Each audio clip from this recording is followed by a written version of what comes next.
আমি হযরত মুহাম্মাদের একটা আদর্শ মানবো না, ব্যানারে মুহাম্মাদের ভালোবাসা দেখাবো, ওতে তুমি কিছু বললি হবে না। এই তো তুমি মুসলমান, আর এই তো তোমার ধর্মপ্রীতি।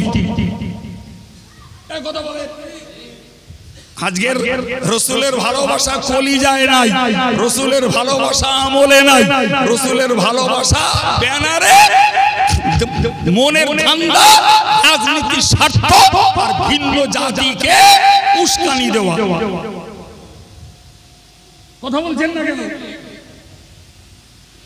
নেশার ঘরে চলছে ভালোবাসা ব্যানারে, ভালোবাসা কলিজায় নাই, ভালোবাসা আমলে নাই, ভালোবাসা ব্যানারে।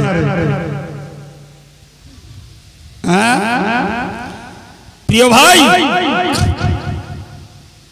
বাস্তবটা এক আর কোরআনের বিধানটা আর এক।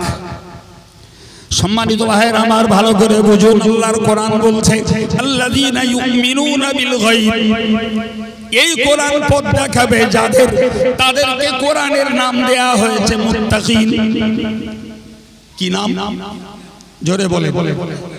মুত্তাকিন নাম দিয়েছে খোদা আল্লাহ, অর্থাৎ তারা পরহেজগার হতে চাইছে, তারা আল্লাহওয়ালা হতে চাইছে। এদের প্রথম গুণ হলো অদৃশ্যের বিশ্বাস। প্রথম গুণ আলহামদুলিল্লাহ, আমরা না দেখা আল্লাহকে বিশ্বাস করি। সুবহানাল্লাহ বলে। আল্লাহ দেখিনি, দেখা যাবেও না। এই পৃথিবীতে জাগ্রত অবস্থায় কেউ আল্লাহকে দেখিনি, জি, অথচ বিশ্বাস করি আল্লাহ এক, আল্লাহ অভাব শূন্য, তিনি কারো থেকে জন্ম নেননি, তিনি কাউকে জন্ম দেননি, এবং তিনি সর্বভৌমত্বের ক্ষমতার অধিকারী। তিনি প্রাণীর হায়াত দেন, মৃত্যু দেন, রুজি রিজিক দেন, সুখ দেন, শান্তি দেন, রোগ দেন, রোগের মুক্তি দেন, সব কিছুর একছত্র অধিপতি যে সত্তা, তিনি হলেন আল্লাহ। ঠিক না? এই বিশ্বাসটা রাখা দরকার। ভাই, আমি ওই জায়গাটায় দাঁড়িয়ে বাস্তবটাকে যদি পর্যালোচনা করি, তো ওখানেই দাঁড়িয়ে দেখব, ওখানে ওই জায়গাটাই ভাবলে বুঝবো, লক্ষ লক্ষ মানুষ আজও আল্লাহ বিশ্বাসের জায়গাটাও স্বচ্ছ করতে পারিনি। শুধু নামে মুসলমানিত্বের পরিচয়। ভিন্ন জাতির কথা বাদ দেন, যারা বহুত্ববাদে বিশ্বাস, যারা আল্লাহর ছেলে নির্ণয় করে, যারা আল্লাহর মেয়ে নির্ণয় করে, যারা আল্লাহর স্ত্রী নির্ণয় করে, চিল্লে বলেন নাউজুবিল্লাহ, তাদের কথা সাইডে রেখে দেন। তারা তো আল্লাহ পাকের বিশ্বাসের ক্ষেত্রে দুশমন। আমি নাম করে করে আর বলবো না, মৌলিক কথা বলেছি। কেউ আছে আল্লাহর ছেলে আছে বলে বিশ্বাস করে, কেউ বলে আল্লাহর মেয়ে আছে, কেউ বলে আল্লাহর বিবি আছে, আবার কেউ মনে করে আল্লাহ একজন নয় অনেকজন আছে। না না, প্রিয় ভাই আমার, তাহলে ওদের কথা সাইডে রাখুন, ওদের কথা সাইডে রাখুন। আমরা যারা আল্লাহকে এক বলে বিশ্বাস করি, লা ইলাহা ইল্লাল্লাহ, মাবুদ আল্লাহ ছাড়া কেউ নয়, এই বিশ্বাস যাদের, আপনি ওই জায়গাটাই একটু বিশ্লেষণ করে দেখুন তো।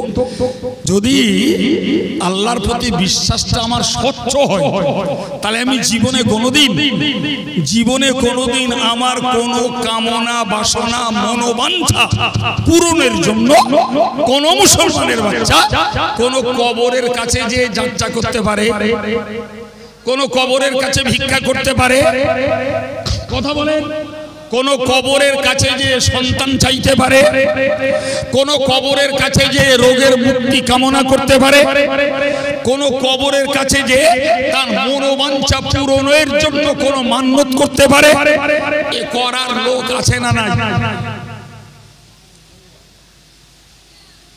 কি বলছেন? তাহলে ওই যে আমি গোড়ায় বললাম বিশ্বাসের স্বচ্ছতা দরকার, সেই প্রথমটাতেই দেখছি আমাদের ঘাটতি। হয় আমার নাই, আপনার নাই, আরেক ভাইয়ের ঘাটতি আছে না? আল্লাহ কি বলেছেন? আল্লাযীনা ইউমিনুনা বিল গায়ব, যারা অদৃশ্যকে বিশ্বাস করে। সেই অদৃশ্যের প্রথমটাই বললাম, না দেখা আল্লাহকে বিশ্বাস করা। এবং ওই বিশ্বাসের ব্যাখ্যা হলো এটাই, তিনি আমার হায়াতের মালিক, মৌতের মালিক, রুজির মালিক, রিজেকের মালিক। তিনি আমার সম্মানের মালিক, অপমানের মালিক। তিনি রোগ দেবার মালিক, রোগ মুক্ত করার মালিক। তিনি আমার একছত্র অধিপতি। এই জায়গাটাই যদি আমরা শক্ত হতাম, জিন্দেগিতে বিশ্বাস করতাম না আমরা কখনো অন্যায় পথ ধরে বড় লোক হতে হবে, কখনো বিশ্বাস করতাম না ডাক্তার রোগ সারাতে পারে, কখনো বিশ্বাস করতাম না আইএসআই কোম্পানির ঔষধে রোগ সারতে পারে, কখনো বিশ্বাস করতাম না পীরের মাজারে হাজত মান্নত করলে সন্তান হতে পারে, কখনো বিশ্বাস করতাম না যে পীরের দরবারে যে হাজত মান্নত করলে রোগ সেরে যেতে পারে, কখনো বিশ্বাস করতাম না পীরের দরবারে হাজত মান্নত করলে আমার মনোবাঞ্ছা পূরণ হতে পারে। নিশ্চিত এই জাতীয় বিশ্বাসগুলি এক আল্লাহ বিশ্বাসের বিরোধী, ঠিক না বউ? তাহলে আমাদের বিশ্বাসের স্বচ্ছতা কই? কি বাবু, আমরা কবে এ ঘাটতি পূরণ করতে পারবো? যবে ঘাটতি পূরণ করব তবেই তো মনে হবে আমরা অদৃশ্যের বিষয়গুলির প্রথম নাম্বারটা আমরা দৃঢ়তার সঙ্গে বিশ্বাস করতে পেরেছি। আল্লাহু আকবার। ভাই, যারা যারা অজনসিয়তটাকে মনে করে ঘটনা, কাহিনী, জীবনী, সুর আর স্বরের একটা বিষয়, ভাই তাদের কাছে অজনসিয়ত সহজ। কিন্তু দায়িত্ব নিয়ে, চিন্তা ভাবনা নিয়ে কথা বলতে গেলে অজনসিয়ত প্রচুর কঠিন ভাই, প্রচুর কঠিন বাবু। ব্যাপারটা এত হালকা পাতলা নিলে হবে না। এবং একদিনের রস শুনে আমরা শুধরেও যেতে পারবো না। জি, কথাগুলো মনে নিয়ে আমাকে এবার ভাবনা চিন্তা করতে হবে। একা একা আমাকে নিজেরটাকে নিজে খুঁজতে হবে যে সত্যি আমার ভিতরে ঘাটতি আছে কিনা, আমি বিশ্বাসের জায়গাটা পূর্ণ করতে পেরেছি কিনা।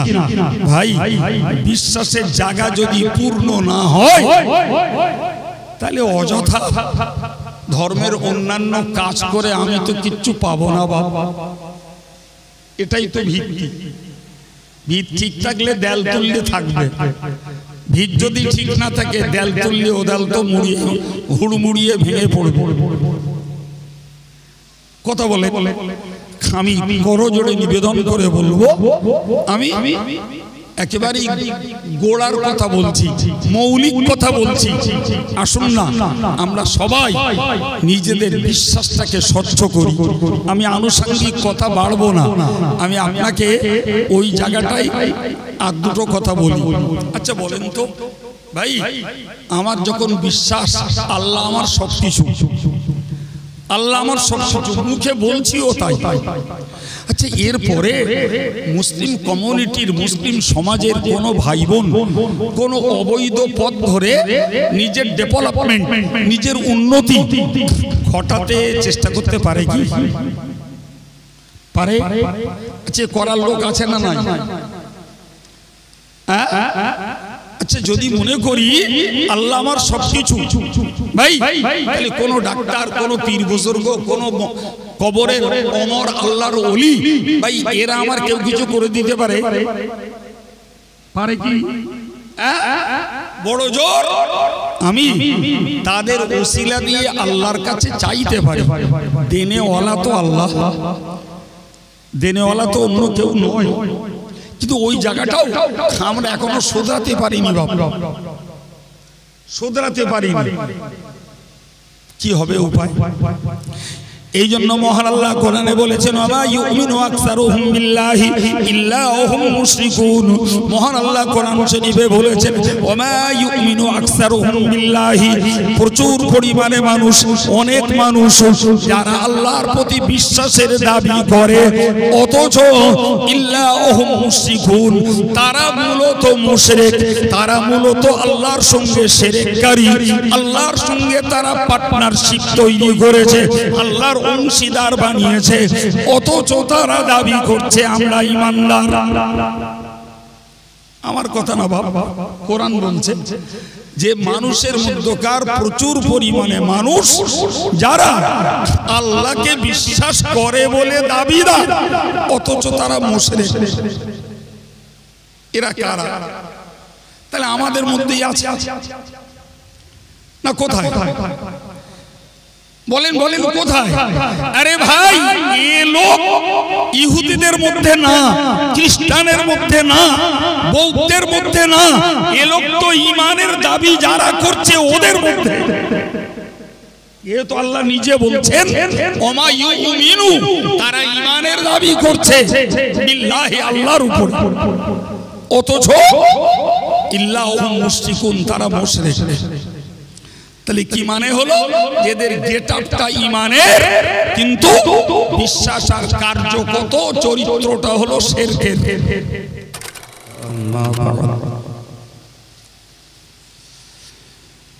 أعوذ بالله من الشيطان الرجيم يا أيها الذين آمنوا صلوا عليه وسلموا تسليما اللهم صل على سيدنا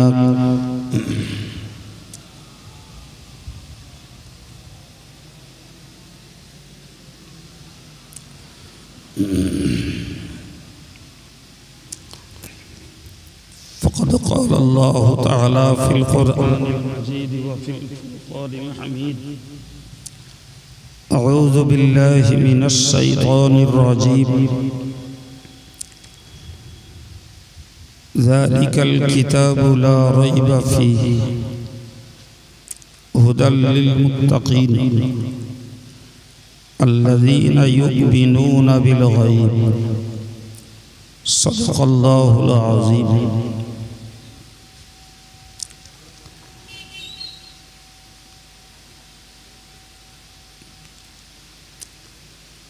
স্নেহভাজন সম্মানিত বিদায়ী বক্তাবৃন্দ, আজকে সবার আয়োজক মোহতারাম ভাই জুল জালাল সাহেব, সম্মানিত সুধী দিনদার ইমানদার শ্রোতামণ্ডল, শুকরিয়া আল্লাহ পাকের দরবারে এই বর্ষার পিরিয়ডে সুন্দর ব্যবস্থাপনার ভিতর দিয়ে আজকের এই প্রোগ্রামটি সম্পন্ন হচ্ছে। মহান আল্লাহ পাকের দরবারে শুকরিয়া আদায় করে সকলেই একবার বলি আলহামদুলিল্লাহ।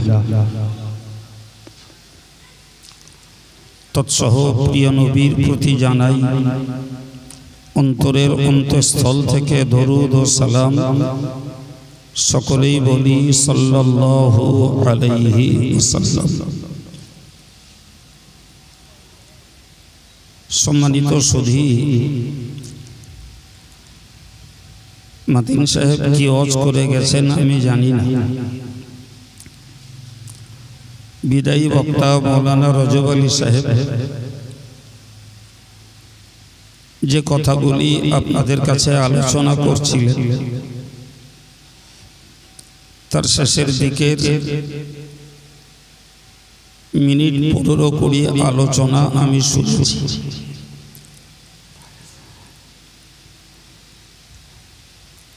যে আলোচনার একটা সার বিষয় হলো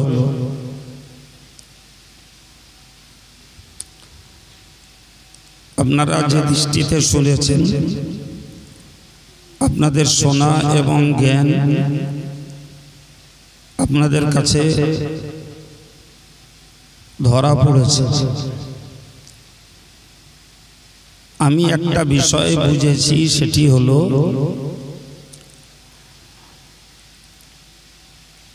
আমাদের বিশ্বাসটার একটা স্বচ্ছতা দরকার। বিশ্বাস যাদের যত গাঢ়, ধর্ম আচরণটা তাদের তত সুন্দর। আরেকবার বলছি, বিশ্বাস যাদের যত গাঢ়, ধর্ম আচরণটা তাদের তত সুন্দর। কথাটাকে মুখস্থ করো। রজব আলী সাহেব আপনাদের কাছে ওয়াজ করছিলেন যে আমরা পৃথিবীতে যা কিছু করছি সব কিছুই আল্লাহ পাক কিয়ামতের দিনে আমাদের কাছে হাজির করবেন।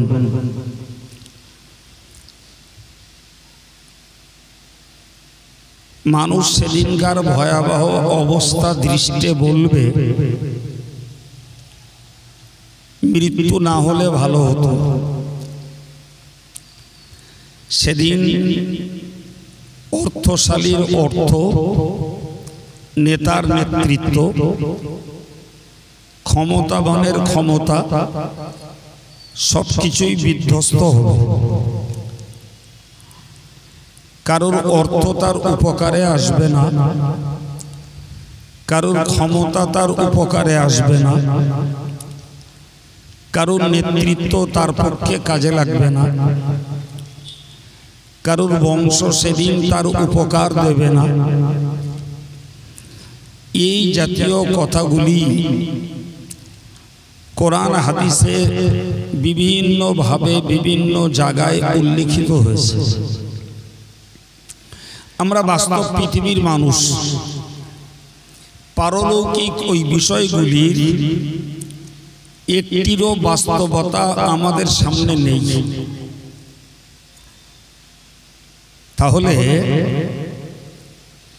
ওই বিষয়গুলিকে আমাদেরকে অকপটে বিনা তর্কে বিশ্বাস করতে হবে। তাহলে আমাদের জীবনটাকে কোরআন সুন্নাহর পক্ষে গড়া যাবে। আপনারা এতক্ষণ ধরে সরাসরি আলোচনা শুনছিলেন। আমি সেই আলোচনাটাকেই সামনে রেখে আপনাদেরকে একটা সার কথা বলেছি যে আমাদের বিশ্বাসটা স্বচ্ছ হওয়া দরকার। আচ্ছা বলেন, রজব আলী সাহেব যে আলোচনা করছিলেন ওই আলোচনাটা আমরা এতক্ষণ সামনে থেকে শুনলাম। যদি এই শুনবার ভিত্তিতে বিষয়গুলির প্রতি আমরা দৃঢ় বিশ্বাস করি, তবেই তো সেটাকে কাটিয়ে উঠবার মতো চেষ্টা আর গুণ জোগাড় করব আশা করা যায়। কিন্তু বিশ্বাস যদি আমাদের দুর্বল হয়,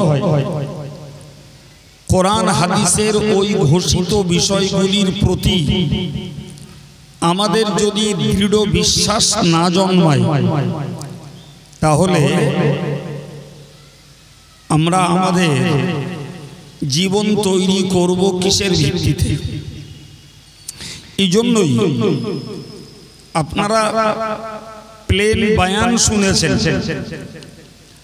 আর আমি তার থেকে এই ছোট্ট শিক্ষাটুকু আপনাদের কাছে আলোচনা করি। আমার আলোচনা শুরু করেছি যে এই বায়ানের একটা সার কথা হলো আমাদের বিশ্বাসটার দৃঢ়তা এবং স্বচ্ছতা দরকার। বলেন, আমার এই ভাবনা চিন্তাটা যেটা আপনাদেরকে দিলাম, এটা ঠিক না ভুল? ঠিক ভাই। ধর্মের নামে আমরা যা কিছু করি এর একটারও ফলাফল বলি, পুরস্কার বলি, আর জনের দাম বলি, আর মজুরি বলি, টাটকা টাটকা আল্লাহ আমাদের দেয় না? বলো, দেয় কি? একদম না, একটাও দেয় না। তাহলে যা কিছু আমরা করছি সব অন্ধকারের একটা বিশ্বাসের ভিত্তিতে। ফর এক্সাম্পল, ভাই সভা দিয়েছেন, সব হবে বিশ্বাস করে। আমি কিংবা পূর্বের বক্তারা কোরআন সুন্নাহর পক্ষে কথা বলে গেছেন, মানুষের ভিতরে হেদায়েতের মন তৈরি হবে বিশ্বাস করে। আপনারা আপনাদের মূল্যবান সময় এবং কাজ ব্যাঘাত ঘটিয়ে এখানে বসে আছেন, জ্ঞান হবে, দুটো সব হবে এই বিশ্বাস নিয়ে। কিন্তু জুলজালাল ভাইও হাতে নাতে সওয়াব পাচ্ছেন, দেখতে পাবেন না। আর বক্তারাও হাতে নাতে দেখবেন না যে মানুষ হেদায়েত হচ্ছে কিংবা সওয়াব পাচ্ছে। আর শ্রোতারাও পাবেন না সওয়াবের মতো কোনো পুরস্কারের তাজা টাটকা কোনো পারিশ্রমিক। পাওয়া যাবে কি? একদম না। টাইম টু টাইম নামাজ পড়ছি, একদিকে সওয়াব পাবো, আর একদিকে জাহান্নাম থেকে বাঁচবো, আর সওয়াবের বিনিময়ে জান্নাত যাব। কথা ঠিক বললাম? তাহলে নামাজ পড়ে সওয়াব পাচ্ছি এরও বাস্তবতা নেই, জাহান্নাম থেকে বাঁচবো তারও নিশ্চয়তা আমাদের হাতে নেই। জান্নাতে যাব সেটা কেউ বাস্তবে উপভোগ আজ অবধি করতে পারিনি, তাহলে সেটাও করছি বিশ্বাসের ভিত্তিতে। দীর্ঘ সময় সেহরি টু ইফতার পানাহার না করে রোজা রাখছি, বিশ্বাস আল্লাহ সওয়াব দেবে, বিশ্বাস জান্নাতে যাব। এই আমলের বিনিময়ে জাহান্নাম থেকে বাঁচব। সবগুলি কোরআন সুন্নাহর ঘোষণা, কিন্তু বাস্তব একটাও নাই। কথা বলে ঠিক বলছি না ভুল বলছি? এই জন্যই আমি আপনাদেরকে বলেছি আমাদের বিশ্বাসের দৃঢ়তা দরকার। বিশ্বাস যত স্বচ্ছ হবে, বিশ্বাস যত নিখুঁত হবে, ধর্ম করাটা তত সুন্দর হবে। আর বিশ্বাসের ভিতরে যত দুর্বলতা থাকবে, ধর্মটা হবে দায় সারা। আমার কথা বোঝা যাচ্ছে? ধর্ম হবে কি বলেছি? দায় সারা। ভাই একই ব্যক্তি, এই ভিন্ন ব্যক্তি একই নামাজ আদায় করে। কেউ নামাজ পড়ে শুধুমাত্র ডিউটি পালন করে, কেউ নামাজ পড়ে এক রাকাত নামাজের বিনিময়ে এক রাকাতের সওয়াব পায়, কেউ নামাজ পড়ে এক রাকাতের বিনিময়ে 27 গুণ সওয়াব পায়, কেউ সেই নামাজ পড়ে 70 গুণ সওয়াব পায়, কেউ সেই নামাজ পড়ে 700 গুণ সওয়াব পায়, কেউ সেই নামাজ পড়ে 700 গুণের ঊর্ধ্বে আল্লাহ ইচ্ছা মতো তার সওয়াব দেন। আর একবার মন খুলে বলুন, তাহলে একই নামাজ সবাই পড়ে, একই নামাজ, এই মজুরির পার্থক্য কেন? আমি যে কটা কথা বললাম সব কটা হাদিসের ঘোষণা। তাহলে এই সওয়াবের পার্থক্য কেন? নিশ্চিত এই নামাজ যারা পড়ছে তাদের মননশীলতার পার্থক্য আছে, তাদের একাগ্রতার পার্থক্য আছে। কেউ নামাজ পড়ছে পারিপার্শ্বিকতা রক্ষা করার জন্য, কেউ নামাজ পড়ছে দেহ দিয়ে, মন তার উড়ন্ত, কেউ নামাজ পড়ছে উজু করছে, উজুর সময় মেসওয়াক করে নামাজ উজু করছে, কেউ নামাজ পড়ছে একাকী, কেউ নামাজ পড়ছে জমাত সহ, কেউ বা নামাজে যে আত্মনিবেদন করছে সেই আত্মনিবেদনটাতে সে যেন নামাজের ভিতর দিয়ে আল্লাহর সঙ্গে কথোপকথন করছে। আর কেউ নামাজ পড়ছে তো স্রেফ মাত্র ফর্মালিটি রক্ষা করে উঠবোস করছে। কথা বলেন, বাস্তবটা এরকম না অন্যরকম? কথা বলেন, কথা বলেন। একদম বাস্তবটা এরকমই। ফলে একই নামাজের বিনিময়ে ভিন্ন ভিন্ন মজুরি, ভিন্ন ভিন্ন সওয়াব। পার্থক্য কোথায়? যিনি বিশ্বাস করেছেন নামাজের ভিতর দিয়ে আল্লাহর সঙ্গে বান্দার কথা হয়, তার নামাজের মন যত গাঢ়। আর যিনি মনে করছেন নামাজ পড়ছি মানে স্রেফ মাত্র নামাজ না পড়লে লোকে কি বলে তাই নামাজ পড়ছি, তাইলে এই লোকটার মন আর এক রকম।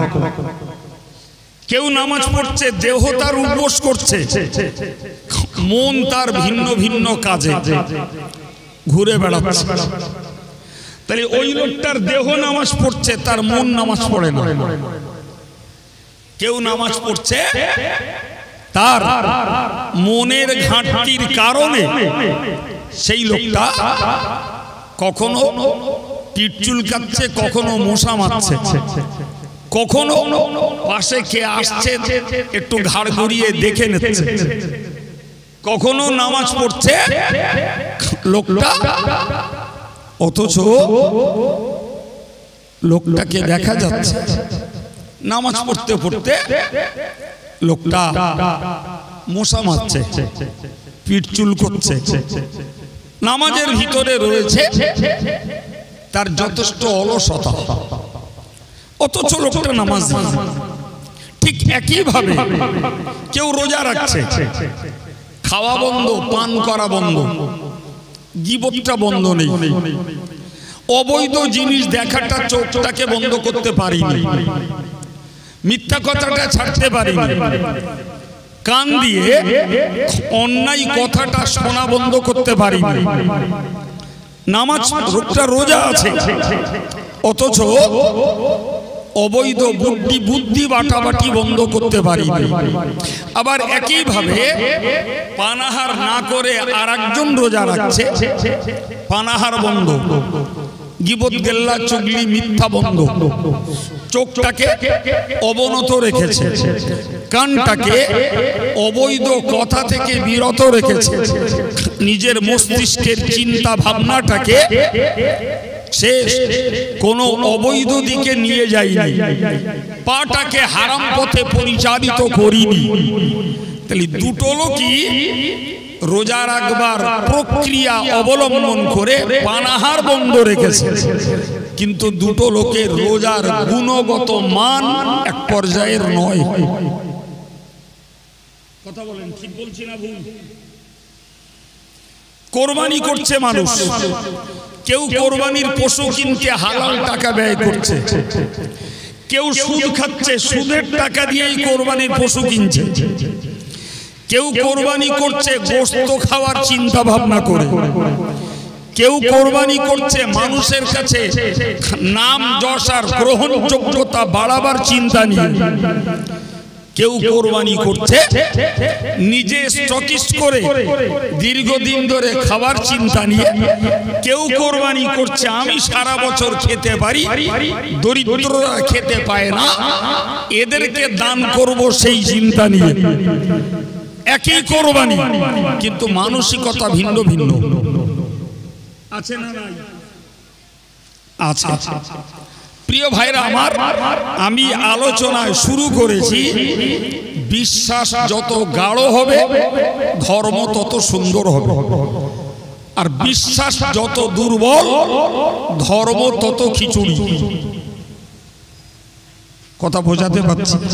আমি গোড়ায় ছোট্ট একটু অংশ পড়েছি, গোড়ার অংশে বলেছি আল্লাহ বললেন যালিকাল কিতাব, এই সেই কিতাব লা রাইবা ফীহি, যাতে কোনো সন্দেহ নেই।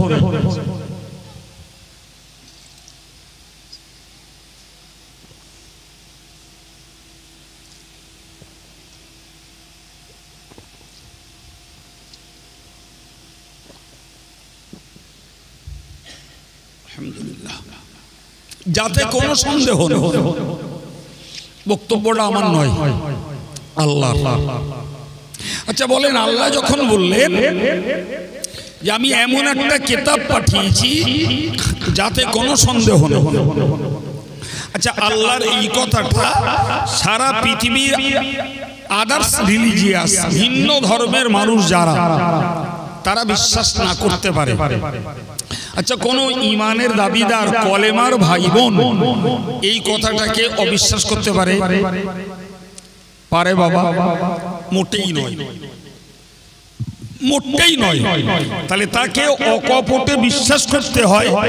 কোরআন একটি অভ্রান্ত, নির্ভেজাল, সত্য, সন্দেহ মুক্ত একটি কিতাব। সুবহানাল্লাহ। আচ্ছা ভাই, ওই জায়গাটায় দাঁড়িয়ে যদি আমরা ভাই ভাই একটু বিশ্লেষণ করি, মুসলিম সমাজের প্রত্যেকটা নারী আর পুরুষ সেই কোরআনটাকে নির্ভেজাল, অভ্রান্ত, সত্য এবং সন্দেহ মুক্ত খোদাই দেওয়া একটি সংবিধান, এই কথাটাকে মুসলিম ভাইয়েরা মায়েরা সবাই কি বিশ্বাস করতে পেরেছে বলে বাস্তবে মনে হয়?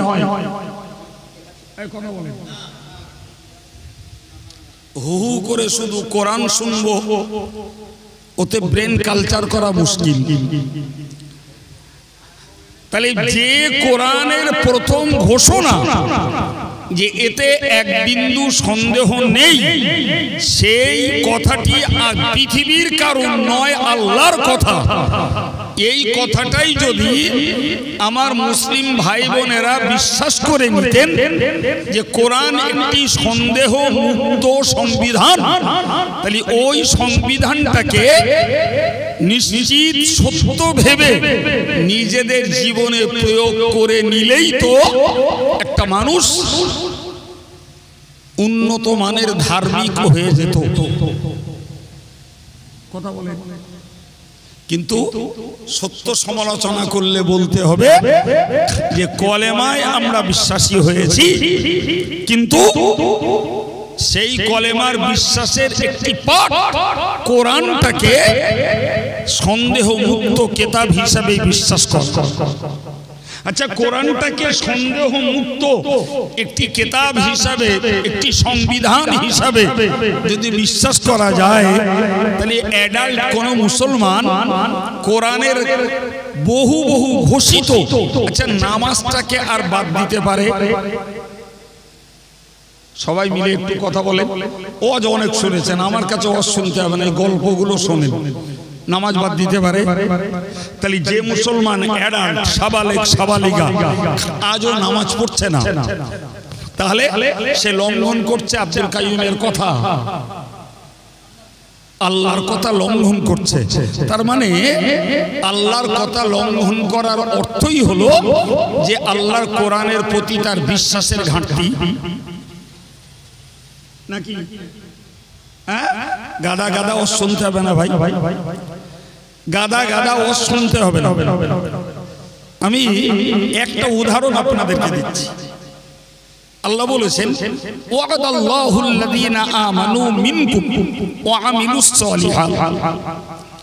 আল্লাহ বলছেন আমি আল্লাহর ওয়াদা, তোমাদের মধ্যে যারা নেকির কাজ করবে, নেকির কাজ করবে, আমি আল্লাহ লায়াস্তাখলিফান্নাহুম ফিল আরদি, আমি এই ভূপৃষ্ঠে তোমাদের কর্তৃত্ব দান করব, তোমাদেরকে রাষ্ট্র ক্ষমতা দেব, তোমাদেরকে আমি আল্লাহ আমার প্রতিনিধিত্ব দান করব। আল্লাহর ওয়াদা। ইতিপূর্বে কামাস্তাখলাফাল্লাযীনা মিন ক্বাবলিহিম, তোমাদের পূর্বেকার জাতিকে আমি আল্লাহ নেক কাজের বিনিময়ে তাদেরকে কর্তৃত্ব দান করেছি। এবং আরেকটা কথা মনে রাখো, পরে বলেছেন ওয়ালা ইউবাদদিলান্নাহুম মিন বাদি খাউফিহিম আমনা, আমি আল্লাহ সমস্ত ভয়ের ক্ষেত্রে তোমাদেরকে নিরাপত্তা দান করব। আর একটু মন খুলে বলেন। তাহলে এ থেকে বুঝতে পারা গেল ভালো কাজের পুরস্কার ভালো কাজের পুরস্কার, পৃথিবীতে নেতৃত্ব, কর্তৃত্ব এবং ভয়ের পরিবর্তে নিরাপত্তামূলক জীবন ব্যবস্থা কে দেবেন? আল্লাহ। ভাই ভাই ভালো কাজের শ্রেষ্ঠটাই হলো নামাজ আদায় করা। আচ্ছা বলেন, এখন যদি নামাজটাকে ত্যাগ করে দিয়ে, অন্যান্য ভালো কাজকে ত্যাগ করে দিয়ে কেউ যদি এই ভূপৃষ্ঠে নেতৃত্ব চায়, কেউ যদি ভূপৃষ্ঠে রাষ্ট্র ক্ষমতা চায়, তাহলে নিশ্চিত সেটি কোরআন বিরোধী। না কি বলবেন? ভয়ের ক্ষেত্রে আমি পার্থিব কোন পদ্ধতি, কোন প্রক্রিয়া অবলম্বন করে আমার নিরাপত্তা চাইছি। আর আল্লাহ বলছেন, তোমরা সত্য বিশ্বাসে নেকির কাজটা করো, তোমাদের ভয়ের থেকে নিরাপত্তা আমি আল্লাহ দান করব। আজকের আমরা নিরাপত্তার জন্য ক্ষমতা দখলের লড়াইতে, নিরাপত্তার জন্য আমরা অস্ত্র শস্ত্রের দ্বারস্থ, নিরাপত্তার জন্য আমরা পদের দ্বারস্থ, নিরাপত্তার জন্য আমরা জনক্ষমতার দ্বারস্থ। কথা বলেন, কিন্তু কোরআনের ফর্মুলা কি? তুমি নেকির কাজ করো, আমি আল্লাহ তোমাকে নিরাপত্তা দেব। এই বিশ্বাসটা মুসলিমরা করতে পেরেছে? কথা বলে করতে পারিনি। ভাই তাহলে বিশ্বাসে স্বচ্ছতা আছে না দুর্বলতা আছে? একটু জোরে বলবেন। দুর্বলতা আছে। আমরা ক ভাই ধর্ম কর্ম করছি, জি আমার বাকি ভাইরা বিশ্বাসও করে না, ধর্মও করে না। তাহলে আল্লাহ থেকে পুরস্কারটা চাই কি করে আর পাই কেমনে? বলেন বলেন, একদম ভাই ভাই কথা বলছি। সম্মানিত ভাইরা আমার, মহান আল্লাহ কোরআন শরীফে জানিয়েছেন, ফালিয়াবুদু রাব্ব হাযাল বাইত আল্লাযী আত'আমাহুম মিন জু' ওয়া আমানাহুম মিন খাউফ। আল্লাহ বললেন, মানুষের উচিত কাবার মালিকের, কাবার রবের ইবাদত করা। সুবহানাল্লাহ। কে বলছেন কথাটি? জোরে বলেন, কে বলেছেন? আল্লাহ বলেছেন। মানুষের উচিত কাবার রবের ইবাদত করা। কাবার রব কে? আল্লাহ। তো আল্লাহ বললেন মানুষের উচিত কাবার রবের ইবাদত করা। কেন? কাবার রবের ইবাদত এই জন্যই করতে হবে, আল্লাযী আত'আমাহুম মিন জু', যিনি তোমাদেরকে ক্ষুধার সময় খাওয়া দেন। আর কি করেন? ওয়া আমানাহুম মিন খাউফ, আর ভয়ের সময়ে তোমাদেরকে নিরাপত্তা দেন। তাহলে ক্ষুধার খাওয়া আর ভয়ের নিরাপত্তা কিসে? কাবার মালিকের ইবাদতের মধ্যে। বাবা, আমার মুসলিম ভাইরা মায়েরা কোরআনের এই ঘটনাটাকে নির্ভেজাল ভাবে বিশ্বাস করতে পেরেছে? ভাই এই জন্য আমি মাঝে মাঝে বলি, এরা সোনার ব্যবসা ছেড়ে দে রোল গোলের ব্যবসা ধরেছে। এই কথা বলেন ঠিক না ভুল? এরা সোনার ব্যবসা ছেড়ে দিয়েছে। সম্মানিত ভাইরা আমার, ভালো করে বুঝুন, আল্লাহর কোরআন বলছে, আল্লাযীনা আমানু ওয়া তাতমাইন্নু কুলুবুহুম বিযিকরিল্লাহ, আলা বিযিকরিল্লাহি তাতমাইন্নুল কুলুব। ও দুনিয়ার ইমানদার মুসলমান, তোমরা মনে রাখো, আমি আল্লাহ তোমাদেরকে জানিয়ে দিলাম, মনে রেখে দাও, শান্তি শিক্ষার ভিতরে নেই, শান্তি রাজনীতির মধ্যে নেই, শান্তি ক্ষমতা দখলের মধ্যে নেই, শান্তি অনেক টাকার মধ্যে নেই, শান্তি বিরাট নেতৃত্বের মধ্যে নেই।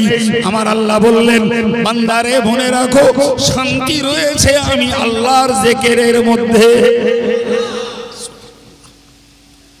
শান্তি আল্লাহর জিকিরের মধ্যে।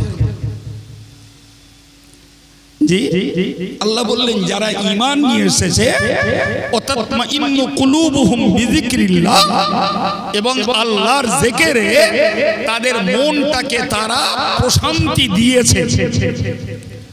কারণ আল্লাহ বললেন আলা বিযিকরিল্লাহি তাতমাইন্নুল কুলুব, মানুষের মন শান্ত হতে পারে, মানুষের মন শান্তি পেতে পারে একমাত্র কেবলমাত্র শুধুমাত্র আল্লাহর জিকিরের বদৌলতে। ভাই বলুন না, এই আল্লাহর জিকিরটা আমরা সবাই করার প্রতি মনোযোগী হয়েছি বলে মনে হয়?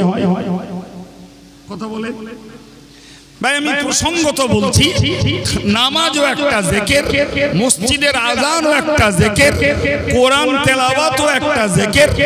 একজন ওস্তাদ যদি ধর্মীয় বই পুস্তক পড়ান ওটাও একটা জিকির, রোজাও একটা জিকির।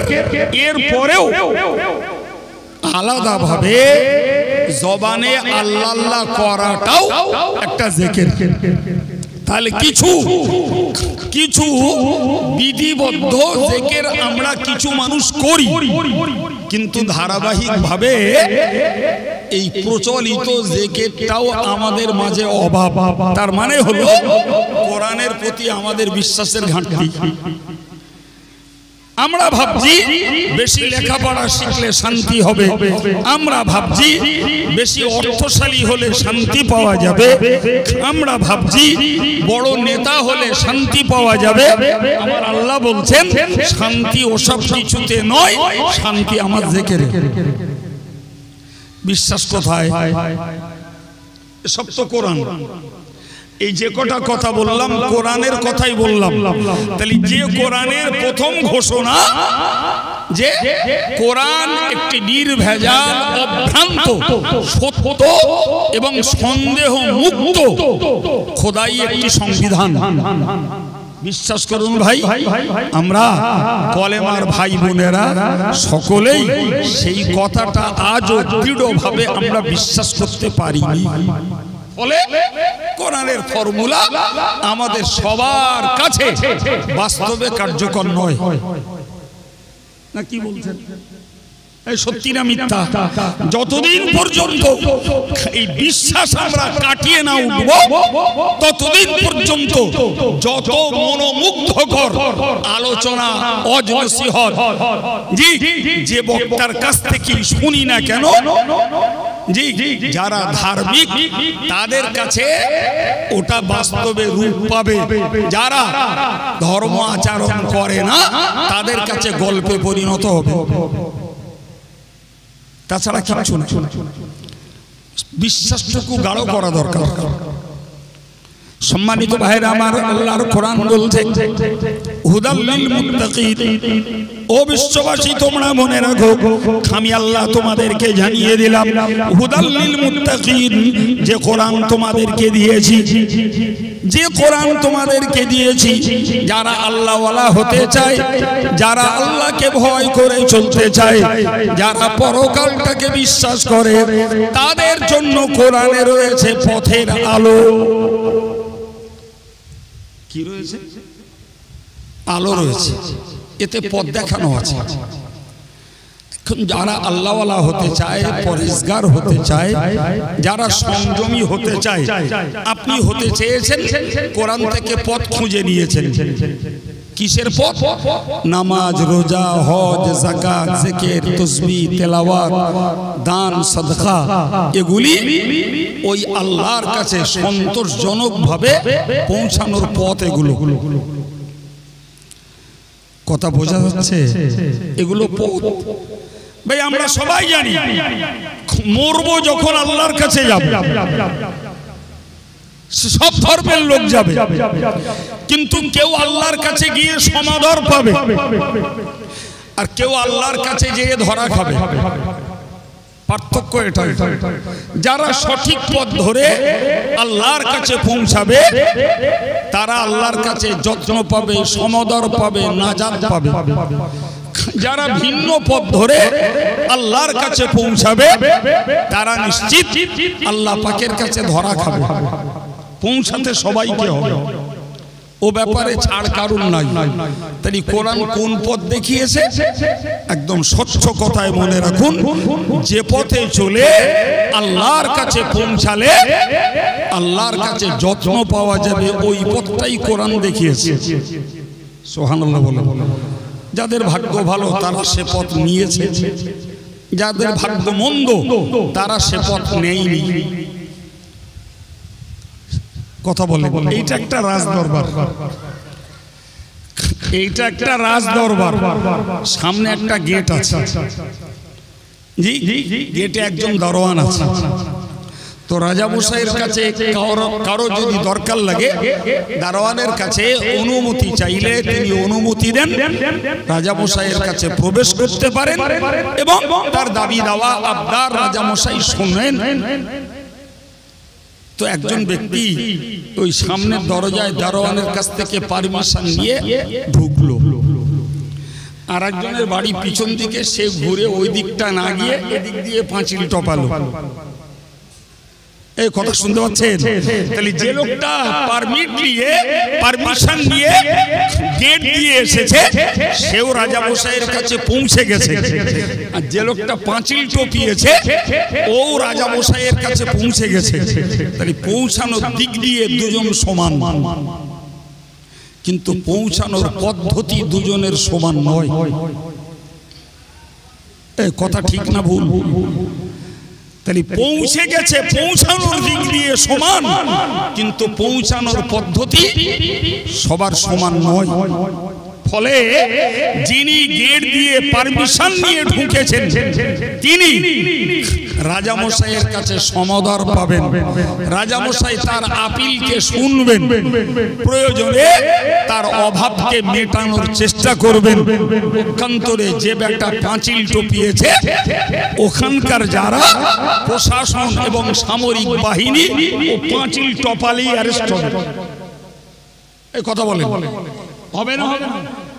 এক কথায় প্রশাসনের কাছে ওই লোকটা দুরবি সন্ধি আছে, না হলে সে পাঁচিল টপালো কেন? হে ভাই, মনে রাখতে হবে পৃথিবীতে যারা এসেছি আল্লাহর কাছে সবারই যাওয়া লাগবে। কেউ আল্লাহকে এক বলে বিশ্বাস করে তার কাছে পৌঁছাবে, কেউ বা এক বলে বিশ্বাসের কর্ম করে পৌঁছাবে, কেউ এক বলে বিশ্বাস করবে কর্ম না করে যাবে, কেউ বা আল্লাহকে মোটেই বিশ্বাস করবে না, সেও পরে আল্লাহর কাছে যাবে, কেউ বা বহুত্ববাদে বিশ্বাসী হয়ে আল্লাহর কাছে পৌঁছাবে। ফলে মনে রাখা দরকার, আল্লাহর দেখানো রাস্তা ধরে যারা আল্লাহর কাছে পৌঁছাবে তারাই আল্লাহর কাছে সমাদৃত হবে, আদর পাবে, যত্ন পাবে। কিন্তু যারা আল্লাহর দেখানো পথটাকে ভুলে যে ভিন্ন পথে আল্লাহর কাছে পৌঁছাবে, এরা নিশ্চিত অ্যারেস্ট হবে, ধরা খাবে, শাস্তির উপযুক্ত হবে। কথা ঠিক না ভুল? আল্লাহ পাকের কোরআন বলে দিয়েছে, ও দুনিয়ার ইমানদার মুসলমান, মনে রাখো আমি এমন একটা কিতাব তোমাদের কাছে দিয়েছি, যে কিতাব যারা আল্লাহ ওয়ালা হতে চায়, আল্লাহ ভীরু যারা হতে চায়, আল্লাহর কাছে পৌঁছে যারা সন্তুষ্টি লাভ করতে চায়, ওই কোরআনে রয়েছে তাদের জন্য পথ। সুবহানাল্লাহ, তাদের জন্য পথ রয়েছে কোরআনে। আমি একবার বলেছি, আল্লাহর কাছে পৌঁছে সন্তুষ্টি পাওয়ার পথই হলো নামাজ, রোজা, হজ, যাকাত, জিকির, তাসবিহ, তেলাওয়াত। এগুলি আল্লাহর কাছে পৌঁছে আল্লাহর সন্তুষ্টি লাভের একটা রাস্তা। আমার মুসলিম ভাইয়েরা প্রচুর পরিমাণে, লক্ষ নয় কোটি কোটি যারা কলেমার ঘরে জন্ম নিয়েছে কিন্তু কোরআনের রাস্তা ধরিনি, আছে না নাই? তার কাছে নামাজ নাই, রোজা নাই, জিকির নাই, তাসবিহ নাই, সাদকা নাই, যাকাত নাই, উল্টো তার কাছে আছে শিরক, বিদআত, হারাম, শরীয়ত বিরোধী আচরণ, শরীয়ত বিরোধী কার্যকলাপ।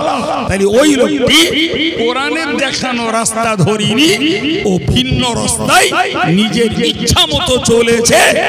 ভাই, ওই লোকটা তো আল্লাহর কাছে পৌঁছাবে, কিন্তু ও তো শাস্তিযোগ্য আসামি। না কি বলছেন? ভাইরে আমার জাতির অভ্যাস হলো যে আমি যা করছি ওতে ঘাঘো দিও না, আমি যা করছি ওটা বজায় রাখো, রেখে তুমি সুর তাল দিয়ে কিছু বলো, আমি তোমার ভক্ত হব, কিন্তু আমার চলার পথে যেই বাধা দেবে তখন ভালো না।